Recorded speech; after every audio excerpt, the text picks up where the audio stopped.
चलिए शुरू करते हैं आज का क्वेश्चन। राष्ट्रीय एकता, उसके बीच में अब आने वाली बाधाएं और शिक्षा की भूमिका। राष्ट्रीय एकता को बनाए रखने के लिए शिक्षा की क्या भूमिका है। राष्ट्रीय एकता राष्ट्रीयता का पर्यायवाची शब्द है।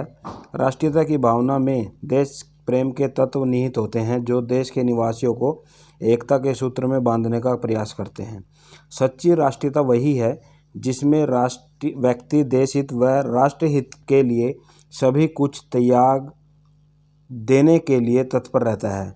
स्थान, वेशभूषा, खान पान, रहन सहन, भाषा, साहित्य, जाति, समूह और धर्म आदि के अंतर होते हुए भी अपने को एक समझना और राष्ट्र हित के लिए व्यक्तिगत या सामूहिक को त्याग करना, यही राष्ट्रीय एकता की भावना कहा जाता है। भारत के राजनीतिक एकीकरण के लिए भारत अलग अलग राज्यों के अंदर बटा हुआ है, ये हमें पता है।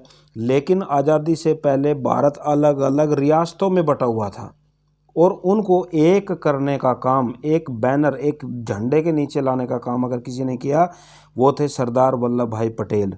उनके योगदान को कोई भी भुला नहीं सकता और उस बात को लाखों सालों तक लोगों के दिलों के अंदर रहे, ऐसा प्रयास किया गया और राष्ट्रीय एकता दिवस के रूप में सरदार वल्लभ भाई पटेल जी के जन्मदिन को मनाया जाने लगा, जिनका जन्म 31 अक्टूबर को था।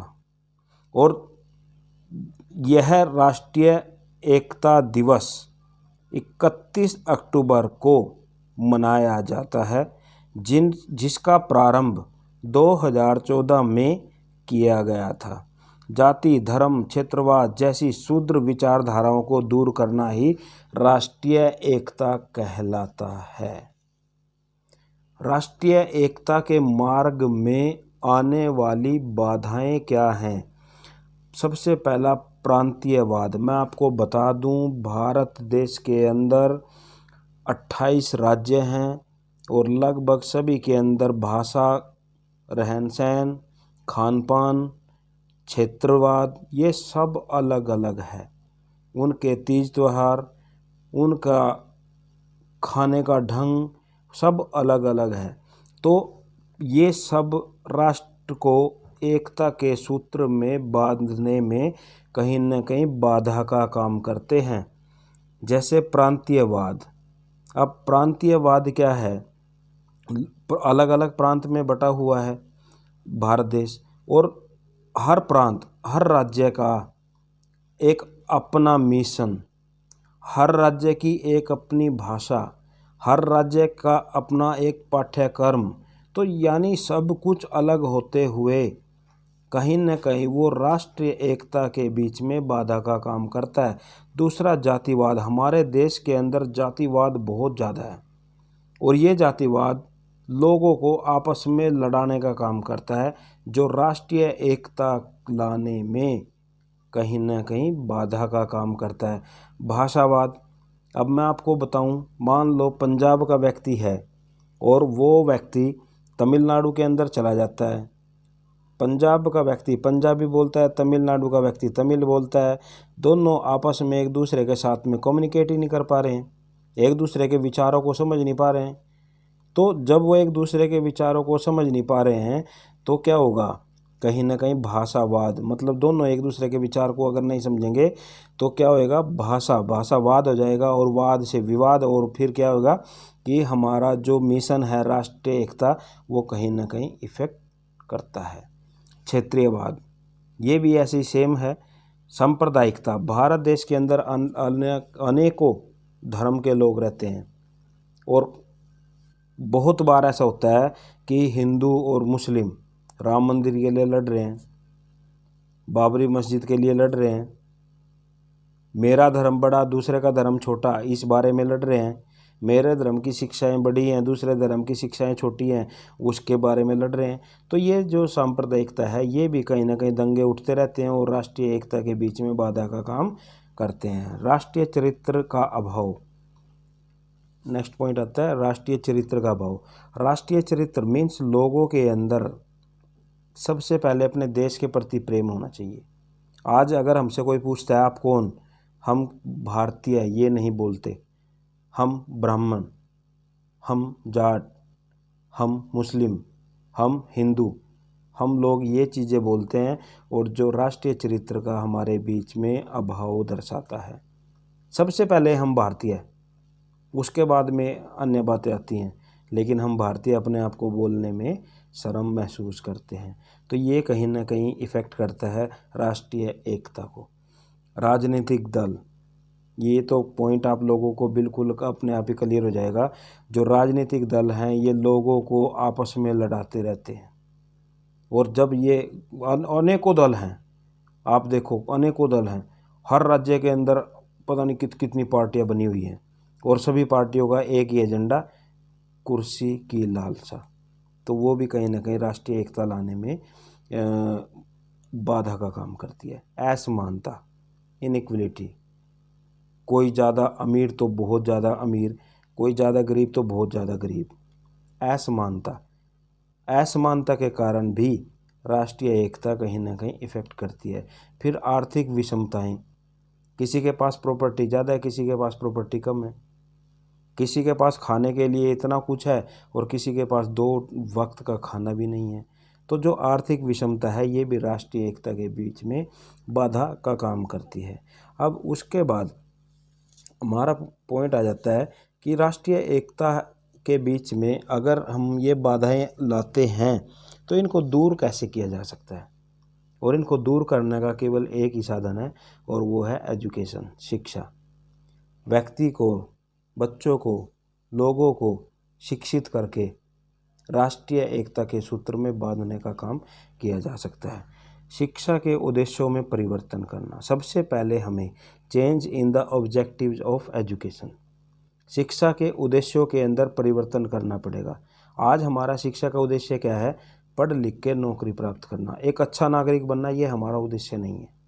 जबकि शिक्षा का उद्देश्य ये होना चाहिए कि व्यक्ति को नौकरी बाद में और पहले वो एक अच्छा नागरिक बने। शिक्षा के पाठ्यक्रम में परिवर्तन, हमारा जो पाठ्यक्रम है हमें क्या पढ़ाया जाता है? मुगल कौन थे, औरंगजेब कौन था, बाबर कौन था? हमें कभी भी हमारे जो राजनेता हुए हैं अच्छे, हमारे जो महापुरुष हुए हैं, उनके बारे में नहीं पढ़ाया जाता। जबकि पाठ्यक्रम के अंदर अपने देश, अपनी संस्कृति से संबंधित ज़्यादा से ज़्यादा होना चाहिए, ताकि लोग एकता के सूत्र के अंदर बंधे, ना कि हम बाबर ने कहाँ आक्रमण किया, वो तो युद्ध, उन्होंने तो युद्ध जैसी चीज़ें सिखाई हमें, और वो चीज़ें हमें सीखने की बजाय हमें क्या सीखना चाहिए भाई, हमारा देश आगे कैसे बढ़े। तो पाठ्यक्रम के अंदर परिवर्तन करके भी लोगों की मानसिकता को, बच्चों की मानसिकता को बदला जा सकता है। शिक्षण विधियों में सुधार, पहले से चली आ रही है शिक्षण विधियाँ और वही चल रही है। शिक्षण विधियों के अंदर सुधार किया जाना चाहिए कि बच्चे लर्निंग बाय डूइंग है, जैसे करके सीखना। तो इस तरह की विधियों का प्रयोग करके भी बच्चों के अंदर हम राष्ट्रीय एकता की भावना, जैसे मान लो ग्रुप डिस्कशन हो गया, बच्चे आपस में बैठते हैं, ग्रुप के अंदर बैठते हैं, ताकि उनके अंदर यूनिटी हो, एकता आए। पाठ्य पुस्तकों में सुधार किया जाना चाहिए, इम्प्रूवमेंट इन टेक्स्ट बुक्स। और कैसे? विभिन्न भाषाओं का शिक्षण, पाठ्यक्रम के अंदर विभिन्न भाषाओं का शिक्षण दिया जाना चाहिए। आज हम हरियाणा के अंदर रहते हैं, हरियाणवी सीख लेते हैं, पंजाब के अंदर जाते हैं, पंजाबी सीख लेते हैं, तमिलनाडु के अंदर जाते हैं, तमिलनाडु सीख लेते हैं, लेकिन वो वहीं के सीखते हैं। जबकि हमारे पाठ्यक्रम के अंदर विभिन्न भाषाओं का शिक्षण होना चाहिए, ताकि वो भाषा हमें आनी चाहिए। हम एक देश, मान लो एक राज्य से दूसरे राज्य में अगर जाएं तो हम इजीली दूसरे के साथ में कम्युनिकेट कर सकें। सामाजिक विज्ञानों का शिक्षण, सोशल साइंस टीचिंग, सामाजिक विज्ञानों का शिक्षण हमें दिया जाना चाहिए, बच्चों को शिक्षण दिया जाना चाहिए, ताकि समाज की जो परिस्थितियां हैं उनको बच्चे समझ सकें। ज्योग्राफी, भूगोल की शिक्षा दी जानी चाहिए। अपने देश के बारे में एक एक इंच बच्चों को बताया जाना चाहिए, कहाँ की भौगोलिक स्थिति कैसी है, किस तरह की है। नागरिक शास्त्र, बच्चों को एक अच्छा नागरिक बने, अच्छा वो समाज के योग्य बने, तो ऐसी उनके एजुकेशन की जानी चाहिए। कला, साहित्य और संगीत, importance to be given to art, literature and music. Importance दी जानी चाहिए। गणित और विज्ञान की शिक्षा दी जानी चाहिए, मैथमेटिक्स एंड साइंस। पाठ्य क्रियाओं की भूमिका, रोल ऑफ को करिकुलर एक्टिविटीज। पाठ्यक्रम के अंदर ज़्यादा से ज़्यादा को करिकुलर एक्टिविटीज को जोड़ देना चाहिए। राष्ट्रीय दृष्टि से महत्वपूर्ण दिवस। अब को करिकुलर एक्टिविटीज कौन सी हो सकती हैं? जो हमारे महत्वपूर्ण दिवस हैं, to celebrate some important days from national point of view. जो हमारे इम्पोर्टेंट डेज हैं, महत्वपूर्ण दिवस है, 15 अगस्त है, 26 जनवरी है, अभी मैंने बताया 31 अक्टूबर राष्ट्रीय एकता दिवस है। तो इस तरह के दिवस स्कूलों के अंदर, अपने समाज के अंदर मनाने चाहिए ताकि लोगों के अंदर एकता की भावना हो। देश के महापुरुषों के जन्मदिन मनाना। देश के महापुरुषों के जन्मदिन को मनाया जाना चाहिए, जैसे 2 अक्टूबर महात्मा गांधी का जन्मदिन है।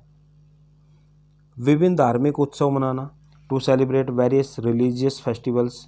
जो हमारे रिलीजियस फेस्टिवल्स हैं उनको मनाया जाना चाहिए ताकि लोगों के अंदर एकता की भावना विकसित हो। विख्यात व्यक्तियों के भाषण करवाना, स्पीचेस बाय एमिनेंट पर्सन्स। जो विख्यात प्रसिद्ध व्यक्ति हैं स्कूलों के अंदर, कम्युनिटी के अंदर, समाज के अंदर, उनके भाषण कराए जाने चाहिए ताकि लोग एक दूसरे के संपर्क में आएँ। शैक्षणिक यात्राएं, एजुकेशनल टूर्स, बच्चों के एजुकेशनल टूर निकाले जाने चाहिए। और राष्ट्रीय एवं सामाजिक सेवा, नेशनल और सोशल सर्विसेज, जैसे एनसीसी है, एनएसएस है, तो इस तरह के प्रोग्राम करके भी समाज के अंदर, समाज के लोगों को एकता के सूत्र के अंदर बांधा जा सकता है। उसके बाद आ जाते हैं हमारे समान व्यवहार, कॉमन जर्नल बिहेवियर। बिना किसी वर्ग भेद व्यक्तियों के अंदर समाप्त हो, मतलब किसी भी तरह का भेद ना हो, किसी भी तरह का बच्चों के अंदर धर्म के प्रति या उनके समाज के प्रति कोई बातें ना हो, तो बिना किसी भेदभाव के समान व्यवहार सबके साथ किया जाना चाहिए। और छात्रवृत्तियां हैं, जैसे इस तरह का, मतलब कोई बच्चों के लिए स्कीम निकालनी जानी चाहिए। रेडियो और टेलीविज़न का प्रयोग ज़्यादा से ज़्यादा करना चाहिए, यूज ऑफ रेडियो, टीवी। धार्मिक और नैतिक शिक्षा, बच्चों को रिलीजियस एंड मोरल एजुकेशन दी जानी चाहिए। पुस्तकालय, लाइब्रेरीज ज़्यादा से ज़्यादा खोली जानी चाहिए। और राष्ट्रीय शिक्षा प्रणाली, जो हमारे नेशनल सिस्टम ऑफ एजुकेशन है, उसके अंदर सुधार किया जाना चाहिए। राष्ट्रीय स्तर पर छात्रों के अध्ययन की व्यवस्था की जानी चाहिए। Provision for the studies of students at national level. राष्ट्रीय स्तर पर शिक्षकों का आदान प्रदान किया जाना चाहिए। मान लो हरियाणा का टीचर है, वो उत्तर प्रदेश के अंदर जा सकता है, उत्तर प्रदेश का जो अध्यापक है वो हरियाणा के अंदर आ सकता है। तो शिक्षकों का आदान प्रदान किया जाना चाहिए। राष्ट्र की विभिन्नताओं का आदर किया जाना चाहिए। हमारा जो देश है, भारत देश है, वो विभिन्नताओं में घिरा पड़ा है। कहीं पे अनेकों भाषाएं, कहीं का खान पान अलग, किसी राज्य के अंदर भाषा अलग, खान पान अलग, उसका रहन सहन अलग, उसके धार्मिक जो त्यौहार हैं वो अलग। तो वो अंतर कम हो, या फिर उस अंतर जो जिस चीज़ को कर रहा है, मना रहा है, उसका आदर किया जाना चाहिए। अंतर प्रांतीय प्रदर्शनियाँ, इंटर प्रोविंशियल एग्जीबिशंस, मतलब प्रदर्शनियाँ एक दूसरे राज्य के अंदर एक दूसरे राज्य की लगाई जानी चाहिए। जैसे हमारा कुरुक्षेत्र के अंदर ब्रह्म सरोवर है, और जब गीता जयंती होती है तो अलग अलग राज्यों के लोग हैं वो वहाँ पर प्रदर्शनियाँ लगाते हैं। ऐसे ही जो सूरज कुंड मेला है उसके अंदर लगाया जाता है। तो ऐसे ही अध्यापक, जो हमारे अध्यापक हैं, उनको भी ऐसे ट्रेंड किया जाना चाहिए ताकि वो किसी भी बच्चे के साथ में कोई भेदभाव ना करे। अनौपचारिक अभिकरणों की भूमिका, जो हमारे अनौपचारिक अभिकरण होते हैं, इनफॉर्मल एजेंसी। देखो मैं आपको बता देता हूँ, जो हमारी एजुकेशन होती है ना, वो 3 प्रकार की है। एक तो होती है फॉर्मल, जो हम स्कूलों में, कॉलेजों में लेते हैं। एक होती है इनफॉर्मल, जो हमारे पीयर ग्रुप होते हैं, जो हमारा समाज होता है, जो हमारी फैमिली होती है, वहाँ पर जो हम एजुकेशन लेते हैं। और एक होती है नॉन फॉर्मल, जैसे हम कोई प्राइवेट एजुकेशन लेते हैं, किसी भी कॉलेज से या यूनिवर्सिटी से फॉर्म तो भर देते हैं, लेकिन घर बैठ के, जैसे फॉर एग्जाम्पल प्राइवेट या कॉरस्पॉन्डेंस। तो इस तरीके से जो हमारे अनौपचारिक शिक्षा भी है, जो हमारे अनौपचारिक अभिकरण हैं, मतलब साधन हैं, तो वो साधन भी हमें इस तरह की शिक्षा दें या बच्चों को इस तरह की शिक्षा दी जानी चाहिए जिससे समाज के अंदर राष्ट्रीयता की भावना विकसित हो। अब आवश्यकता क्यों है, राष्ट्रीय एकता की आवश्यकता क्यों है? विविधता में एकता बनाए रखने के लिए, to maintain unity in diversity. हमारा देश विविधता में घिरा हुआ है, लेकिन फिर भी किसी भी मुसीबत के अंदर एकता के लिए, एकता के सूत्र में खड़ा हो जाता है। तो विविधता में एकता बनी रहे, इसीलिए राष्ट्रीय एकता की ज़रूरत है। राष्ट्रीय सुरक्षा के लिए, फॉर नेशनल सिक्योरिटी, राष्ट्र को अगर सुरक्षित रखना है तो राष्ट्रीय एकता बहुत बहुत आवश्यक है। प्रजातंत्र को सफल बनाने के लिए, टू मेक डेमोक्रेसी सक्सेसफुल, राष्ट्रीय विकास के लिए, अगर देश का विकास करना है तो लोगों को आपस में लड़ने की बजाय एकता के सूत्र में, फॉर नेशनल डेवलपमेंट, मानवीय मूल्यों के विकास के लिए, फॉर डेवलपिंग ह्यूमन वैल्यूज़, और शांतिपूर्ण वातावरण के लिए, फॉर पीसफुल इन्वायरमेंट। तो राष्ट्रीय एकता की आवश्यकता इसलिए है। तो अगर आपको क्वेश्चन समझ में आया होगा, देख लेना, और अगर कोई कमी रहती है तो जो कमेंट बॉक्स है उसके अंदर आप लिख सकते हो। ठीक है, ओके, थैंक यू।